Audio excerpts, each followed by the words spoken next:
You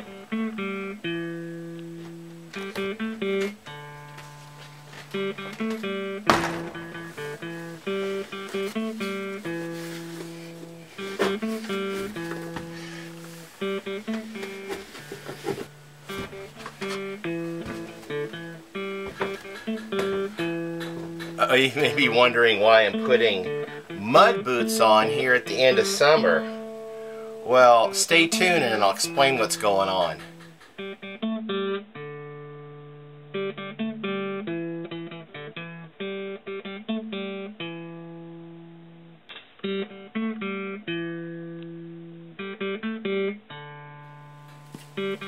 Hello, welcome back to Pine Meadows Hobby Farm. I'm Jerry Hansen, your host here on this little modern homestead tucked high in the Cascade Ranges of the Pacific Northwest. We've had quite the eventful summer with a couple of fires. We had the barn burn down in the spring. We had a big raging forest fire just a week ago, and then we've had in the last couple of months encountered two major wildfires within a close proximity of the homestead. So with all the evacuations and the barn burning down and rebuilding, I have been neglecting my bees. That is my confession. So the boots are for beekeeping. They go up over my pant legs. The pant legs tuck down inside of the boot. So with my experience with bees, when they land on you, they instinctively land on you and crawl up. So you want to keep everything covered when they do. Like if they land on my boot, they climb up. They don't climb back down into my into the legging and sting me in my pant leg. So right now is the perfect time for doing a little bit of beekeeping and getting ready for the fall.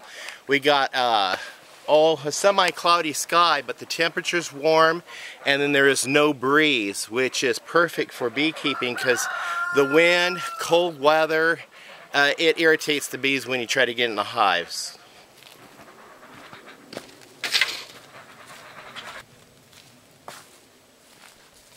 So no, I'm not going to dress like this and go crack open the hives.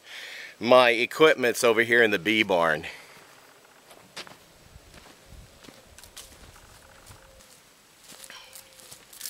I don't have any specialized bee equipment. I just have a hat and a gloves and a coat, a blazer. So this is hat or headgear, which is essential for beekeeping. And this is just a regular white blazer, and I use white because you shouldn't use dark clothing when you're working with bees. They'll mistake you for a bear and feel threatened and will come out and force and sting you. And then I've got my, because it's fire season, I don't want to use any smoke and fire. So what I have is a sugar water and essential oil solution here to spray down with the bees. I'll put it on a spray. I'll just spray the bees with it. Come on, spray. There we go. And that way we can mask the scent of the odor that the bees put out when the hives are being threatened. So this will confuse them a little bit. Plus the sweetness will give them some extra things to do to otherwise preoccupy themselves while I'm disturbing the honeycombs. And I've got the gloves, which are just welder gloves that I picked up from Harbor Freight. They're leather. I've never been stung through these gloves. And so this is my basic beekeeping outfit that I keep on hand. My tools I'm going to use is the quintessential Hive tool. And I may not use it, but I'll have my bee brush. It's a very soft bristle, so I can brush bees off the honeycomb in case I need to. And I also have this frame holder that mounts on the outside of the beehives. So I'm going to go ahead and get suited up and go over there and look at some bees.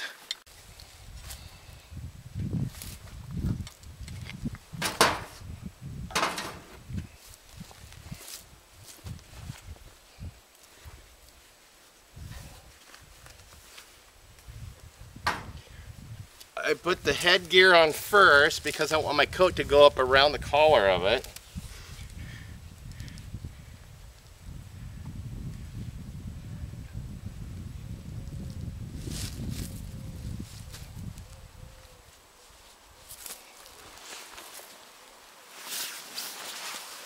Put the coat on and make sure this is tucked down inside the coat, because remember, the bees will land on and go up.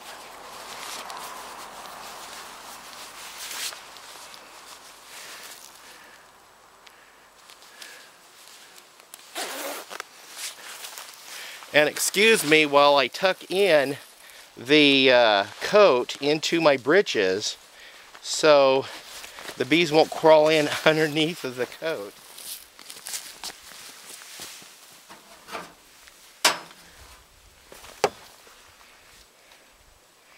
Okay, I'm ready for beekeeping. Oh dear, I noticed my hive is tilting a little bit. The ground settled, so I'm going to straighten out the hive and then we're going to break it open.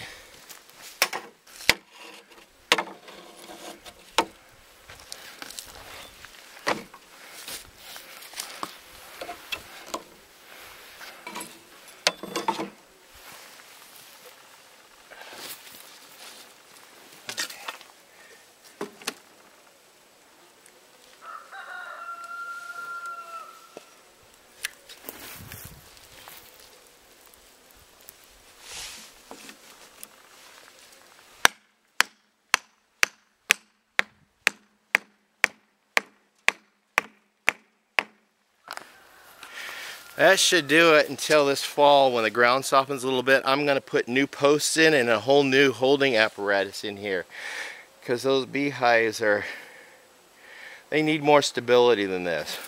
So let's go ahead and crack them open and see what we've got.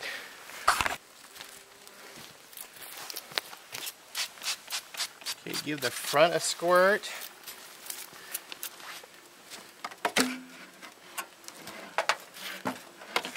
Remove the outer cover.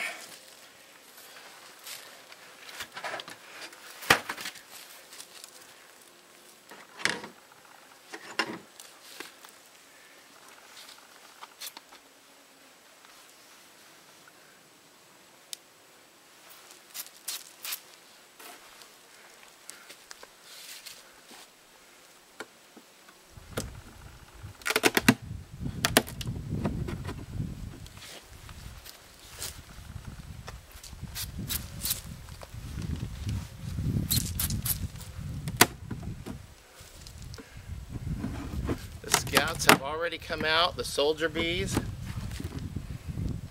They've sealed this with propolis.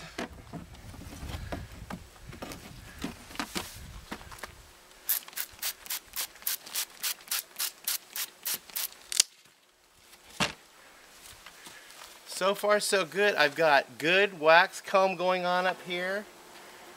It looks really good.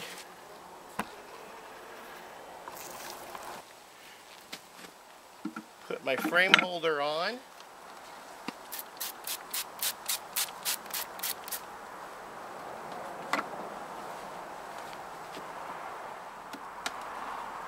Oh, this looks yummy. Okay.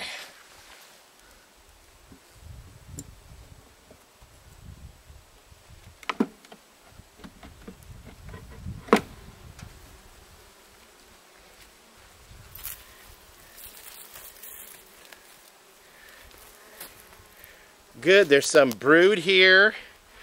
There's some honey. Look at that. They got some hatched brood and honey.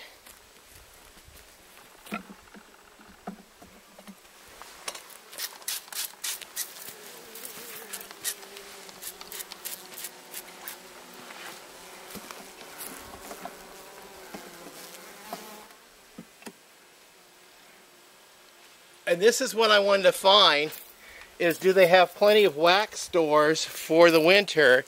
And this is a good sign. Look at all that capped wax.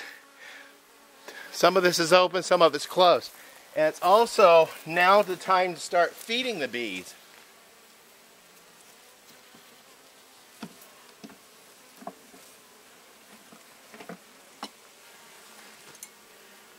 Yeah, I see bees in there with pollen. They're making pollen patties or pollen cakes. And they've got lots of honey stores in there. I'm going to go ahead and turn the camera off and do a thorough inspection, and I'll turn the camera back on and I'll let you guys know what my success was. Okay, it has some hatched queen cells in here, so that's a good sign. And I got some brood and honey, and this one's very heavy. And this is a hatched cell. Right here, a supersedure cell.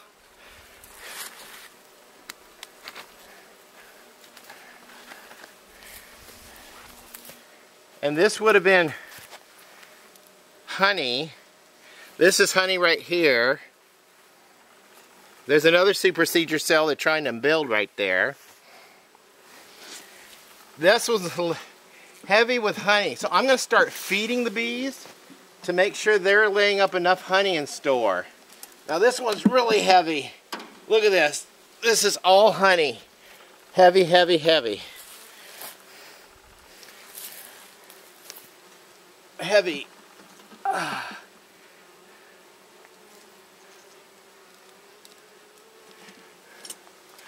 Okay, and I got 4 frames up here that are totally empty. They haven't produced in those frames yet.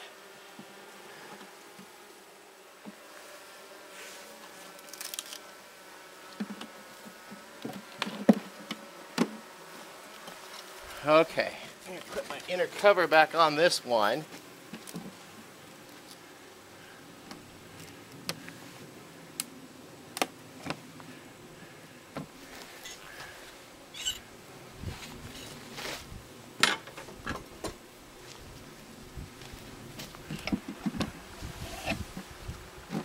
Take that off.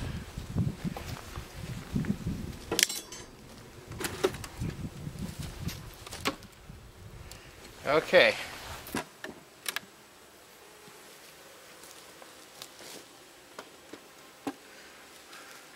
So let's do a little bit of inspection down here. I know it's queen right because the bees are really docile, and they have a sign of brood. Okay, that's not a good sign.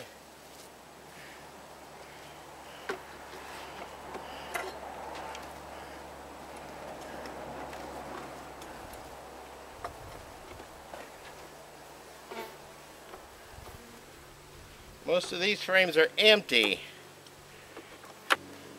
Oh, that's full. That's empty.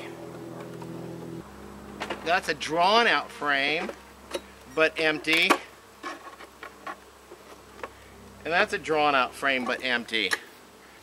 So I think what has to happen here is I have to condense everything down to this box for the winter. So I do not see the queen on here. The queen's in here.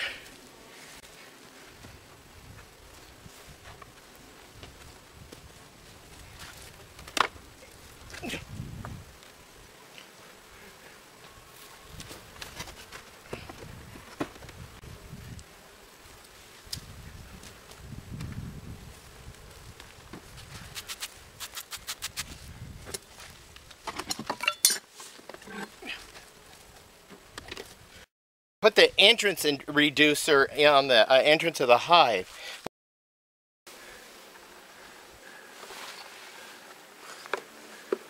So these bees have a better chance at defending their hive.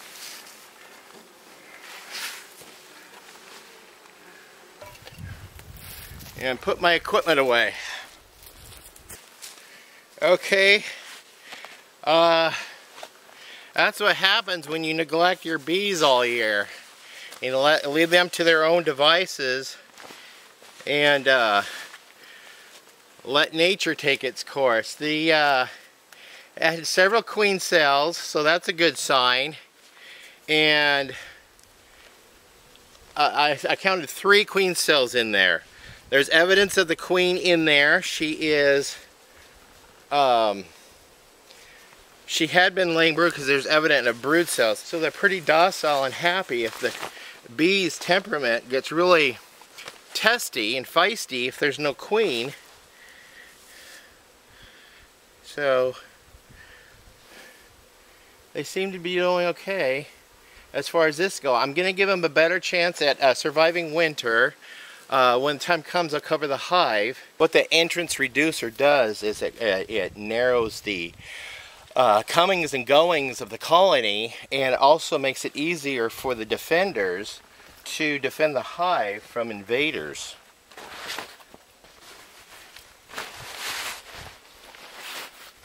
Alright, I'm going to feed the bees with this honey and water combination. Oh! I managed to get the lid off. I had to take it in the house and wash it up and make sure the inside was cleaned out. Just going to go ahead and fill this jar up, and pretty soon the bees will be coming.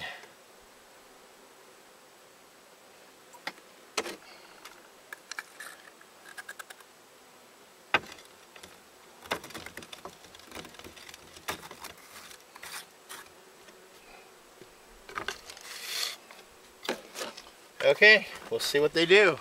I'll go ahead and store the syrup in here, and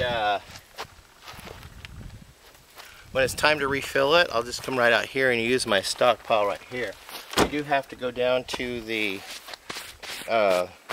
surplus grocery outlet and pick up another big bag of sugar so I can have